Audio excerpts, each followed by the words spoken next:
When Chauncey Billups took over the Portland Trail Blazers this offseason, he made a change in their overall defensive philosophy to go away from the drop coverage with Nurkic and play a more aggressive style of ball screen defense.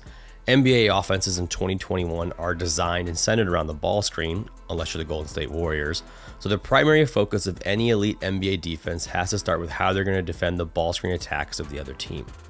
As NBA offenses have evolved to center around the three-point shot, aggressive ball screen defense has slowly decreased as the most popular way to defend it, as teams went to taking away the three-point shot and layups and trying to force their opponent into tough two-point jump shots.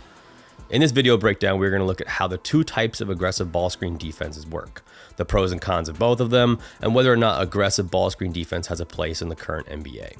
My name is Coach Gibson Pyper. Thank you for checking out this video. If you want to support the channel, please like and subscribe, and check out Coach's Cut for an extended look at how the Jazz dismantled the Blazers pick and roll defense, as well as extended breakdowns on all things X's and O's. Link for that is in the description below.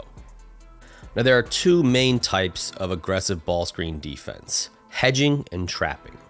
The first one we're going to look at is hedging. When a team hedges the ball screen, they have the ball screener's defender on his hip or at the level of the ball screen, and as the ball handler on offense is coming off the ball screen, the defender will jump out under control with his chest to the sideline and arms out and take 1 to 2 steps towards half court to make the ball handler go around them and away from the basket. The ball handler's defender must not get rejected. If they do, then it's essentially a free run to the basket and the defense is at a huge disadvantage, with the point guard going downhill attacking 4-on-3.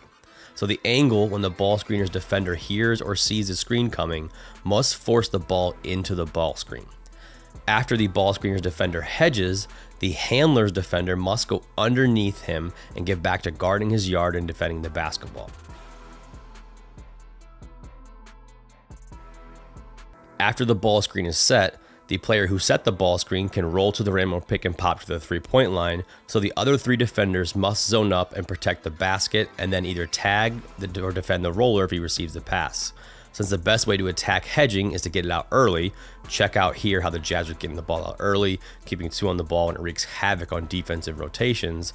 The other 3 defenders must be able to protect the basket and intelligently help with length, otherwise playing hedging defense will never work. The other more aggressive style is just to straight up trap the ball screen, also called blitzing. Trapping can be effective when the roll man or the other 4 players on offense are not as skilled as one single player. Think James Harden, Steph Curry, Dame. When teams are trying to take away their scoring or playmaking and make others beat them, they will result to trapping them. Trapping is simple. It's the same philosophy initially as being at the level of the ball. Then once the ball screen occurs, they trap with both players defending and the other 3 players still zone up to play the other 4. Trapping the ball screen is typically the most successful when the defense takes away shooters and players waiting in an attempt to make the roll man make plays and beat them. An example of this is JaVale McGee and Draymond Green as the roll man. Trapping and hedging works when you can do 3 specific things. Number 1, use length on the ball screen and on the back end to defend the 4-on-3. Number 2, have high IQ players who know the rotations and are willing to give up threes and no layups. Number 3, the roll man is not a skilled playmaker. Here we see McGee setting a ball screen for Steph. We get 2 on the ball, not a hedge, but aggressive enough from Baines here. McGee on the roll ends up making the incorrect decision. He looks to see Iguodala in the short corner. Marcus Smart helps off of the corner, and the helper ends up jumping to pass and a turnover, so successfully taking the ball out of Steph's hands. Conversely, when teams play aggressive on Steph and then he hits Draymond on the roll, his playmaking makes it a nightmare for defenses. Draymond will go through all of the options, first looking for the layup downhill, see if he can attack the rim. Second, find the pro pass. If the big or the help defender at the rim stops the ball, he can throw a lob to the player waiting in the dunker spot. Or kick to a corner 3-point shooter, and he will typically make that read correct almost every time, punishing the defense. I've included a short roll edit in the description below if you want to see all of Draymond's short roll and his playmaking out of the ball screen. In the 2012-13 NBA season, the number 1 3-point shooting team in attempt percentage was the New York Knicks.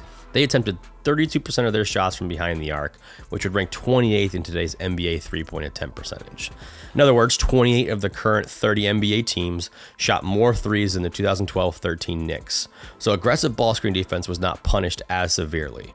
Now, since the 2012-13 NBA season, there have been 39 teams that have played aggressive ball screen defense over 20% of the time.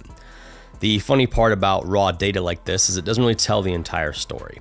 When going through some of the game film from the 2007 season to look at what they ran on defense, it was primarily hedging most of the time. But without hand tracking, a huge project I'm probably going to get into this summer, I'm going to use the data from the 2012-13 season on, since the film that I watched primarily correlated with the data I was looking at. There are definitely still instances where it says the team played aggressive defense, and as we can see here, it's just not the case. It's not correct. But without losing my mind spending 2 months on film, I'll save that for the Contender Series later before the playoffs. We will use this data since the main source and overall it's enough of a sample size that we can reasonably assume it's the same for all teams. There have definitely been outliers when it comes to ball screen defense, just like this year's Portland Trail Blazers have become much more aggressive. Last year's team was aggressive in ball screen coverage 17% of the time, while in the early season so far, they've been aggressive 22% of the time. The issue isn't necessarily the hedge versus drop debate. The issue is when you do something the most in the league at 22% of the time and are one of the worst teams at it, then the issue becomes much more magnified. Now, Jim Boylan and the Chicago Bulls in 2019-20 season played a very aggressive ball screen defense 24% of the time. But the biggest difference between them and the current Trailblazers is the Chicago Bulls in 2019-20 ranked 4th in the NBA in aggressive ball screen defense and 2nd in the NBA in turnovers forced when playing that defense. The Bulls played aggressive and were good at it. 2012-13 Miami Heat played aggressive and were elite at it. The 2021-22 Trailblazers are not even close to good at it, and they're doing it more than anybody else.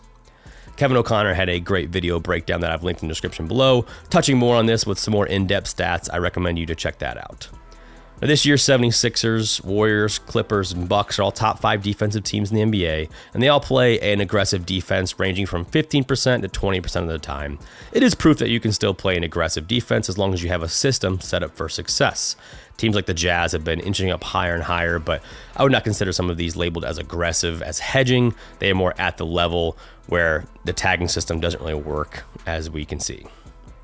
But why do teams like the Trailblazers, Celtics, Mavericks, and Spurs struggle so much compared to the elite teams? Let's dive into the film and check it out. The first major difference is the reaction time to when the ball screen is set to when the help comes. Before the roller even rolls here, Iguodala is already lined up low and ready to tag. So getting to the roll man as the ball screen occurs is important, but also not overcommitting. Notice Draymond here recognizes the roller, times his jump perfectly, and protects the rim, helping off the corner as the low man. Another example here, as Curry steps in, they clog up the lane with Embiid, forcing tougher shots in the lane. One of the more important things is communication. Watch here on the weak side as the 76ers communicate the switch to stay matched up. Then when the ball screen occurs, the low man, Furkan's already in the lane, ready to help, ends up resulting in nothing in a late contest in the shot clock.